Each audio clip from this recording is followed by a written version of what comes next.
Hello, everybody. Once again, I'm Liam McCrum Jr., aka Zorwatch on Less Than Guru, and today we're going to talk about the pirate. So, the pirate originally was in the Adventures of the High Seas book for Palladium First Edition. Attribute requirements are the same. I didn't change that. Alignments: anarchist, aberrant, miscreant, symbolic. To be somebody like an assassin, a thief, or a pirate, your thing is getting stuff from others through trickery, bribery, force, whatever. Pirates are we do this thieving thing, this brigand thing on water. So you're not going to be able to be a good person and be a pirate. Armor tier of 3. That is like men of magic. That means that they're not good at all with any armor because they're pirates at sea and they're not accustomed to wearing any type of armor, even a light armor. Um, Basically, they might fall overboard, jump overboard, and don't need heavy, wet things bogging them down. Um, so, occupational skills, they can get either a mercenary or a thief. Hand to hand, I allow. Basically, kind of depending on how that type of pirate they want to play, and then a grapple hook because you can use it to climb, you can use it to throw it over and pull a ship next to you, pull up alongside of it, etc. And then let's go through the level chart. So level 1, that's just you gain your skills, and then like my normal rogues, when they get hit points or shock points, I give them 1. So they get additional hit points, 3 and 4, additional skills like from previously, +1 at level 5. Then we get a new ability, Death from Above, at 6, an additional hit point at 7. Your first choosing of new skills at level 8, an additional shock point 9, more skills 10, and that's basically how Palladium did it. 11 is a new ability, Wild Eye. 12 is some more skills, hit points at 13. Way hey, and up she rises, little sea shanty ability that I named after an ability I named after a sea shanty there. And 15, your additional shock. Again, elective skills, secondary skills, normally straight from Palladium First Edition, except for I consolidated a lot of skills that I felt were redundant. So, elective skills, these are the skills that you're able to take. Secondary skills, you can take any of them. These are the ones who give you bonuses. Now let's go to the abilities of a pirate. So, what is Death from Above? If the pirate starts from at least 3 meters or yards, about 10 feet, we'll say, and 10 feet above the opponent, they may add their pirate level.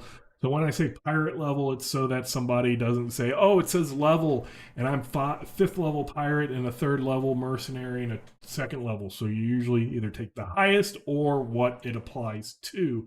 In this, it is the pirate. So you take the pirate level to hand-to-hand combat damage. So if you're a 3rd level pirate and you do an attack and you do the Death from Above, you get to add 3 points of damage. Do it. It can be used sliding down ropes, sails, rushing down steep inclines, as well as dropping from masts and other heights. They end their action standing on the ground, so it's built into there that you don't have the person, if they miss, they fall down, have fumbles or things like that, and it can add a lot of flavor, like taking your knife and slitting it down the mat or the sail, and then hitting somebody with your sword in the other hand, or just pop it out and stab them at the end. You can come with all the cool buccaneering type flavor with this, and not have there's no rule for it, or do I allow it, do I not. It just adds something cool to it. It's one of the rare ones. I wanted pirates to have something flary, for anybody who wanted to be like a swashbuckler. So that's what I get from that. Wild Eye at 11th level. They can give a crazy or wild eye look at a foe, often accompanied by a hearty laugh. The pirate makes an intimidation check using their MA. You can give their There may bonuses. I've talked about that before. A single opponent, a save versus insanity may be made to resist the effect. So you roll to see if you do it. They resist with insanity. Like I said, I like using insanity. It's something that they had, and then it's almost like they immediately forgot about in Palladium. Very few save versus insanities. And then they introduced horror factor, which to me should just be a save versus insanity. But that's a little off topic. You roll. If you succeed, they get the save versus insanity. If you are successful, so if that save fails, the opponent loses one action for that round, which can be pretty powerful. Losing an action is always something you don't want to have happen to you. It doesn't take an action, and it cannot be used against opponents who are both blind and deaf. If you're trying to, it's almost like a taunt, or like you stare, so you have to be able to see and or hear to do it, and it can only be used against a single opponent once per combat, but it can be used against different opponents every other round. Losing an attack is a pretty serious, or an action is a pretty serious thing, so you can do it every other round. You'll need to divvied up amongst people, but it's a neat little power that didn't exist before. Maybe I grabbed it from something from Rifts. So then Way Hey and Up She Rises. 14. So let's see how big this one is.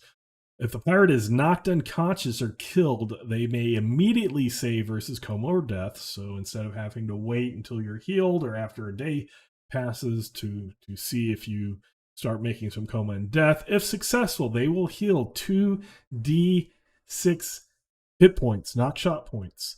If this healing gets them above death, they still must make an appropriate injury roll to see how they were affected by the near-death experience.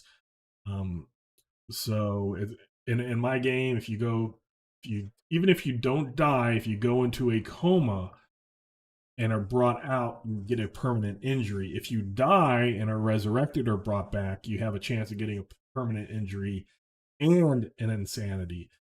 So all the effects with either dying and or getting knocked unconscious still happen.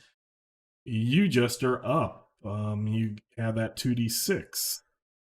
The healing is not a guaranteed resurrection, and it might not be enough. It's 2d6 if you were unconscious or dead by 12 and you only roll a 2.